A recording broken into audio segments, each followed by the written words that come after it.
That was a little bit of the Moonlight Sonata by Ludwig van Beethoven. My name's Randy Perry. I'm organist and master of choristers here at St. Paul's United Church of Christ in Trexlertown, Pennsylvania. Last time we were together, we talked about the piano and its mechanics and all kinds of things. I'm going to give you a little bit of history and about the invention and things today, and then we're going to wrap it up. The piano was founded on earlier technological innovations in keyboard instruments. Pipe organs, like we spent 3 weeks discussing, have been used since antiquity, and as such, the development of pipe organs enabled the instrument builders to learn about creating keyboard mechanisms for sounding pitches. The first string instruments with struck strings were the Hamburg dulcimers, which were used since the Middle Ages in Europe, and then during the Middle Ages, there were several attempts at creating stringed keyboard instruments with struck strings. By the 17th century, the harpsichords were well developed, and there was also a clavichord, which was a smaller version, very much quieter, where the strings were struck by tangents. And while the harpsichord, they were plucked by actually feather quills. So the harpsichord, but it's plucked with the feather quills when the performer pressed the key. Okay? As we talked a little bit about, the invention of the piano is credited to Bartolomeo Cristofori. We believe that the first piano was built in 1700. It's looking more like it was probably between then and 1711.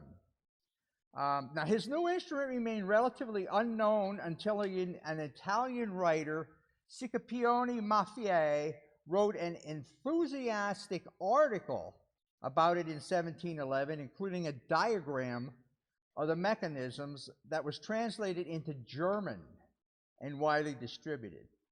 Most of the next generation piano builders started their work based on reading this article.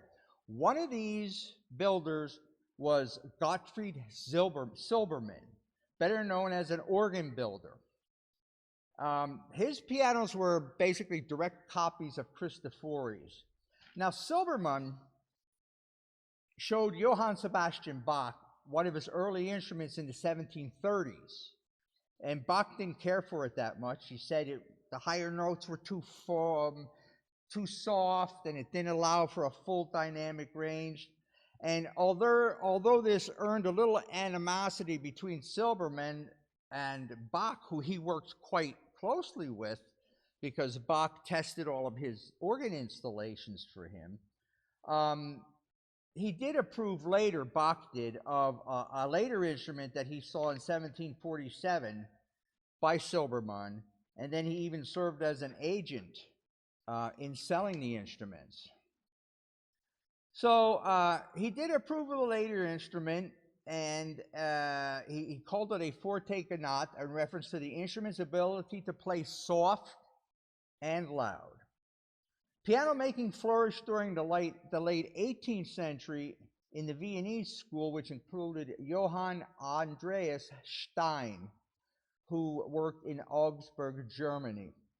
Now, the pianos of Mozart, which is the next musical period, the classical period, from around 1790 to 1860, the Mozart era piano underwent tremendous changes that led to the modern structure of the instrument, mostly what we know today.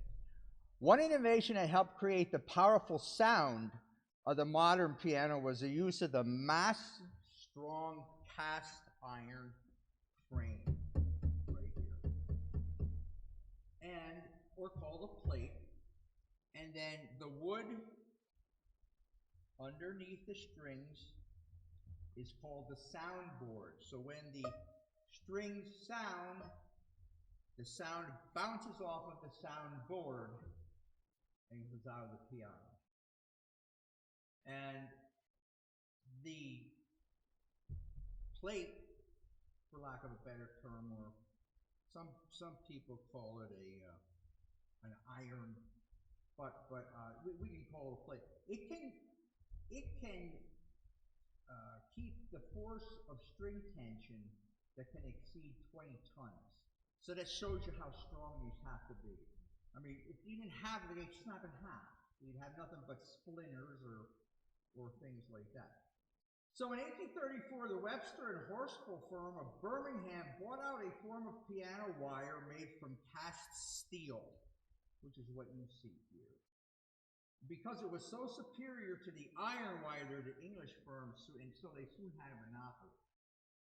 So basically, pianos from that point on were relatively pretty much the same. Some of them had ornate legs on them, and in the case of a Wurzendorfer, that's what Victor Borger used to play, they had some extra keys that extended either the bass, mostly the bass, down a couple of keys, and then a couple other keys, so you had a little bit more range.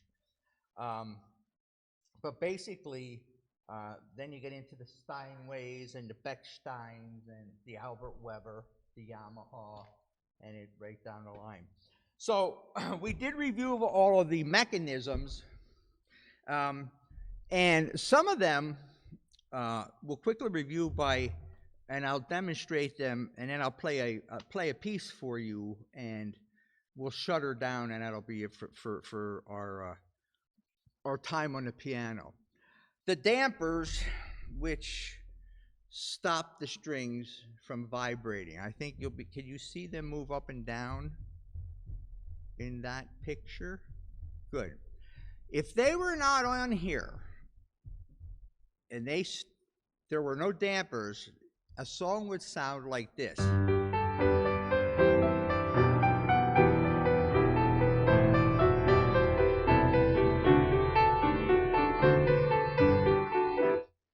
That sounds to musicians like mush, okay, or like somebody threw a pot of spaghetti into the piano.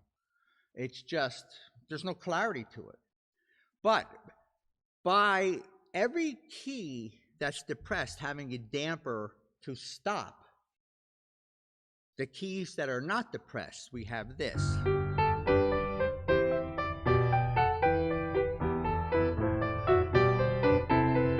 Which is very clear.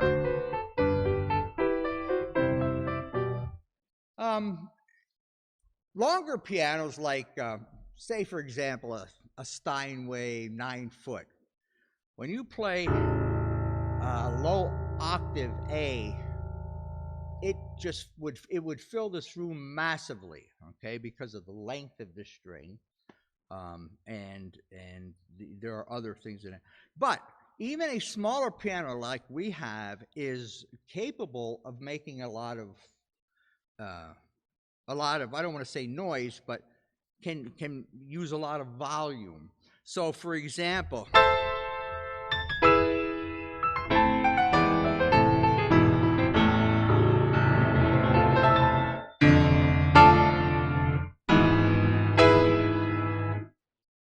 and that's from a small piano. Okay, here's a 5/5. What I like most about this piano is it has a very nice touch to it.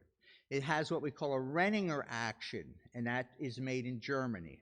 And it just has, it's not an accelerated action like Steinway has some of the accelerated actions, which are not bad, but this is different. So you get a little bit more control. So, for example, if we were playing a Schubert piece like so.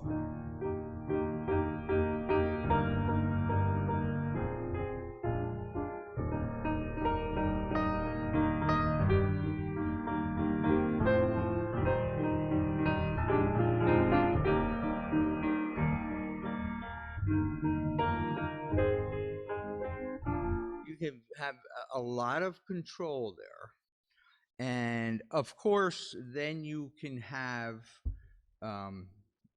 like I did with the other one. But this is a great action for Bach. And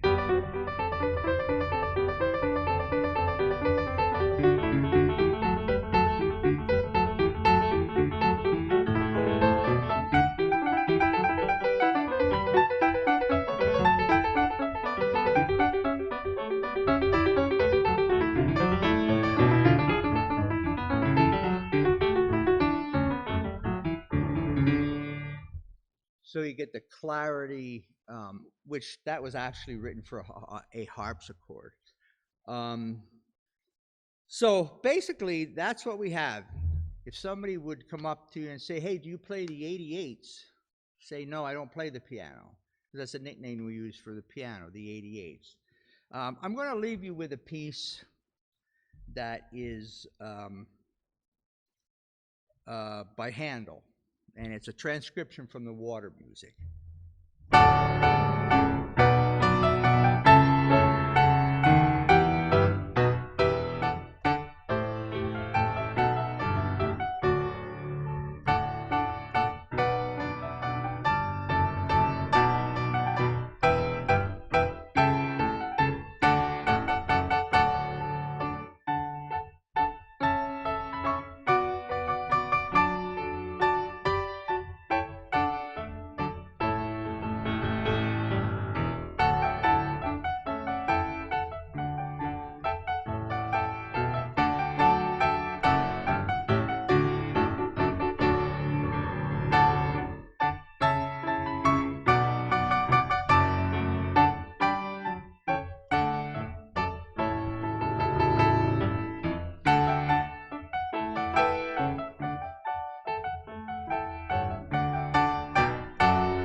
I hope this has opened up your view and your mind a little bit as to what makes these instruments work, the history of them, how how men toiled and toiled through trial and error to try to get us to what we often take for granted. We sit down and everything is right there, ready to go, but how did it get there?